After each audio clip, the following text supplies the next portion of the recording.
Hello everyone, welcome back to the channel. And in this tutorial we are going to implement our email verification step for each user which are registered in our system. So let's go to the previous step first. So if I want to register it and then register, and if I click this one, it will directly allow me to go to the admin panel without verifying it.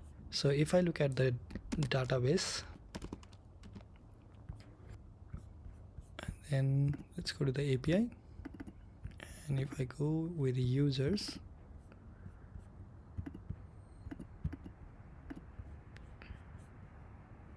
there are a bunch of users, but also we have a column called email verified at. To enable this one, what we need to do is let's go back to the code and then find the user model, and here uncomment this one,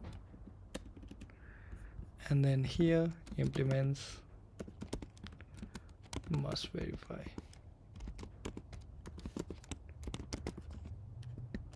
Once you are done with this, just go back with the routes, and then over here we need to add the verify true. What I mean by that is, let's see first our route list.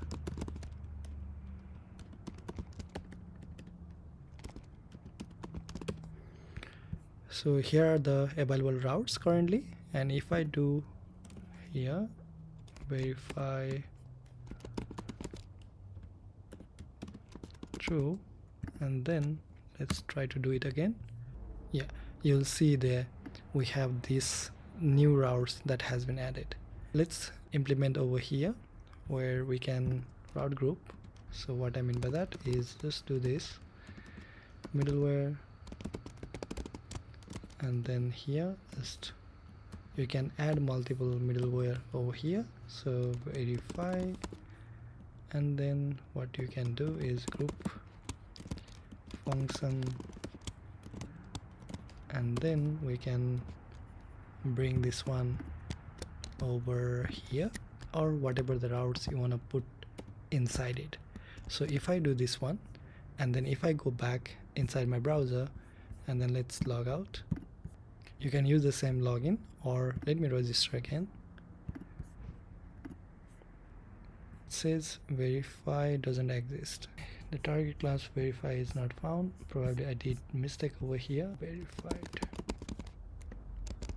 And then if I go back, it will ask me that your account needs a verification.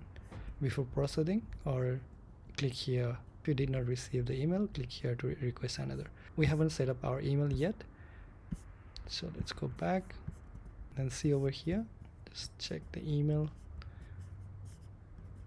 So currently it is set up with a dummy email over here. So what we need to do is we need to set up a SMTP server, SMTP integration. For that we are going to use Mailtrap. Mailtrap provides a easier way of integration, and it provides for the various programming languages. So developer prefer this one for quick testing, and so let's copy this one. The sign up is really easy. You just need to use Gmail or whatever the email, and it provides you the free SMTP service. So let's copy this one, and then let's go back, let's paste it over here, and let's clear up this one. We don't need it. Host, we don't need it. Port, we don't need it. And username and password, we don't need it. So let's put it as this one. If we put the log mailer as a log, it will show you here. So I'll quickly show you that one, log, and then let's go back over here. Let's register a new user, or request another token. So a fresh verification link has been sent to your email. Just check the email. Let's go back, and then here, because we put the log, it will show over here. If we don't put the log, and if we put the SMTP, we can use this link for testing. We don't have to go to their server. So let's clear up, and let's go back and then request another link. This time it will not create a log, and it might send the email to over here. Here we got it, and the email will look like this. And if once we go on this one, if you hover over, you can see the expire time, signature, and the link. So if I click this one, it will verify my account, verified. And if I go back to my database, and we can see the email has been verified. To make it more efficient, what we can do is we can implement the queue instead of sending directly the emails, which we are going to do in the next video. Thank you for watching this tutorial. If you like this tutorial, please give thumbs up. I'll be posting similar kind of videos. Thank you. See you soon.